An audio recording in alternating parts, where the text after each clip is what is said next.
Bonjour Isabelle Liot. Bonjour Jean-Philippe. Isabelle Liot, vous êtes présidente du directoire, directrice générale de M Lyon Business School. Et Isabelle, je vais vous proposer une interview à cœur ouvert. Voilà. Vous avez été étudiante, vous êtes une ancienne élève de l'EM Lyon. Puis vous êtes devenue professeur des universités, professeur agrégé des universités. Vous avez été membre du jury d'agrégation. Vous êtes devenue présidente de l'université Paris-Dauphine. Et puis un jour, vous avez annoncé votre départ à l'EM Lyon. Alors j'ai envie de vous dire comment on vit ces transitions professionnelles et au-delà de professionnelles. Voilà, on sait que c'est compliqué de passer du public au privé, etc. Donc, petit témoignage.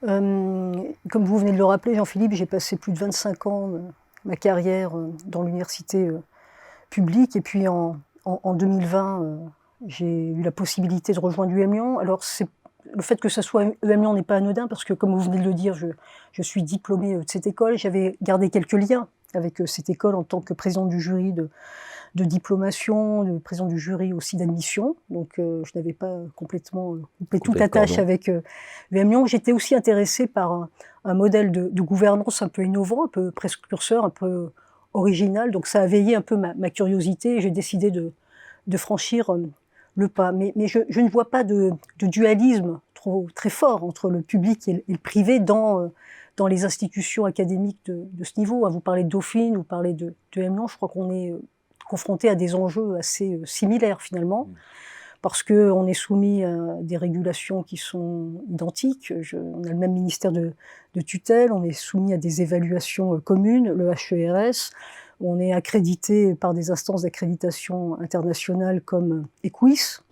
Bref, il y a beaucoup de processus de normalisation, de normes, qui nous conduisent à beaucoup de similarités dans le fonctionnement. Ces institutions publiques et privées dans lesquelles j'ai évolué, elles sont aussi très attachées à la question de la qualité académique, de la recherche, de l'excellence scientifique, de la qualité de l'insertion professionnelle, du développement international. Donc là encore, beaucoup de similarités, beaucoup de collégialité aussi dans ces institutions, et puis une préoccupation aussi pour la soutenabilité financière. Donc j'allais vous dire finalement pas grand-chose de différent. Alors il y a quand même, je vais quand même répondre à la question, quelques nuances sans doute dans la gouvernance, bien sûr, avec, je pense, une vitesse d'exécution dans les projets, dans les initiatives qui est plus importante dans l'institution dans laquelle j'évolue. Aujourd'hui, une gouvernance sans doute un peu plus légère, où les parties prenantes sont un peu plus faciles à aligner.